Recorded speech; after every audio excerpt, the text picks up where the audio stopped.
그런데 지금 문재인 정부는 계속 이명박 박근혜 정부 때도 이런 일이 있었다는 계속 말끝마다 그 얘기 하잖아요. 국민들은 새로운 정부, 본인들도 그렇게 약속했죠. 새로운 세상을 만들겠다라고 약속을 했어요.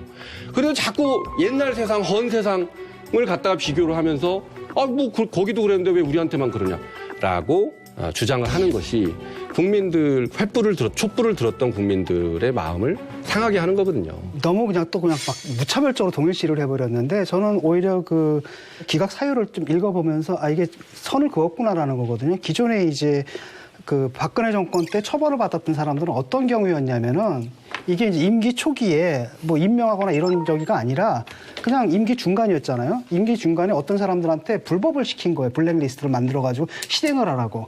그러니까 그걸 갖다 불법임을 아는 사람들이 이게 범죄성을 인식했기 때문에 그 일을 하기를 거부했단 말이죠. 그 사람들을 자른 거예요. 그러니까 그것이 집권 저희가 됐는데 이번 경우에는 아까도 정상화했잖아요. 국정농단 그 정상화라는 부분 쉽게 말하면 동기 문제가 있겠고 또 번째는 시기 문제라는 겁니다. 이게 정권 초기에 사실은 대통령 인사권 행사하는 거잖아요. 이런 문제죠. 근데 대통령 인사권 행사한 걸 갖다 검찰의 손아귀에다 맡겨가지고 불법성 이렇게 되면 사실 이게 통치 자체가 불가능해지는 측면이 있고 바로 이걸 갖다가 제대로 갈라서 해준 게 바로 요번에 그 영장 기각 사유였다고 보고 그게 왜 이례적이었냐면은 애초에 구속영장 신청 자체가 이례적인 거거든요. 그 전에 예컨대 봐요. 그 전에 봅니까? 이거 MB 정권 때 어땠습니까? 유인촌 장관이 빨리 좀 물러나시지. 노골적으로 하고 물러나고 안 물러난 사람들은 뭐 했냐면은 감사라 그러나? 나도 당해봤거든요. 그러니까 기준이 글로 가면 안 된다니까요. 그러니까 근데 문제는 뭐냐? 그때 그 사람들은 한 번도 처벌받지 않았다라는 겁니다. 기준이 근데 문제는 뭐냐면 그런 거예요. 오케이 그렇게 얘기를 할 수 있어요. 그러니까 너희들도 그러지 말아라. 그러니까 그건 윤리적인 기준이고 도덕적인 기준이지. 그 사람들은 법적으로 처벌 안 받았거든요. 법은 좀 다른 문제잖아요. 그래서 그걸 좀 나눠서 생각해야 될 것 같고. 그때 내가 당한 얘기가 뭐냐면은 세상에 학교 수업을 안 준 거예요. 2학기 수업을 안 줍니다. 진 교수님도 블랙리스트. 전 정권의 그렇죠. 블랙리스트 피해자. 그러니까 왜 그랬냐면 우리 학교 그 총장 쫓아내려고 그랬던 거예요. 그래가지고 결국은 나한테 뭐였냐면 2학기 수업 못하게 했어요. 수업을 못했습니다. 그랬더니 그 다음에 뭐라는 줄 알아요? 2학기 동안 수업하는데 왜 봉부타 갔냐고 내놔라. 한예종 때? 그렇죠. 한예종 때? 황당한 거죠. 과거 정부에서 있었던 소위 블랙리스트를 만들어가지고 사람들을 쫓아내게 하는 거. 예를 들어서 2008년도에 우리 이동관 선생님은 뭐 펄쩍 뛰시겠지만 2008년도에 무려 그 공공기관의 그 기관장 한 300여 분에 가까운 분들 중에서 약 220명이 동시에 사표를 낸 적이 있습니다. 사표 내라고 다 일조로 받아가지고. 전 그거에 비해서 상대가 안 된다는 얘기입니다.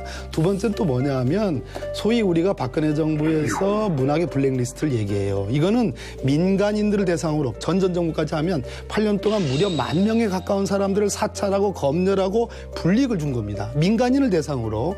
그리고 그것은 청와대 대통령부터 시작해가지고 비서실장, 담당 수석, 장관 그리고 문해위까지 체계적으로 내려오는 진중권 교수님도 그 대표적인 분들입니다. 김재동 씨, 김미화 씨, 또 김규리 씨 이런 사람들이 다 마찬가지입니다. 민간인들에게 그런 체계적인 정권에 의해서 조직적으로 광범위하게 펼쳐진 일들입니다. 이 얘기를 합디다. 문화체육관광부의 노태관 국장을 누가 얘기를 하더라고요. 그거는요. 이렇게 공공기관, 이처럼 그 무슨 뭐 환경부 산하의 공공기관 임직원에 관한 그런 문제가 아니고요. 그분이 뭘 했느냐 하면은 소위 최순실의 딸인 정유라가 승마대회를 나갔는데 우승을 해야 되는데 2등 했다는 이유로 난리가 났습니다. 그래서 감사를 하라고 위에서부터 지시가 떨어진 거예요.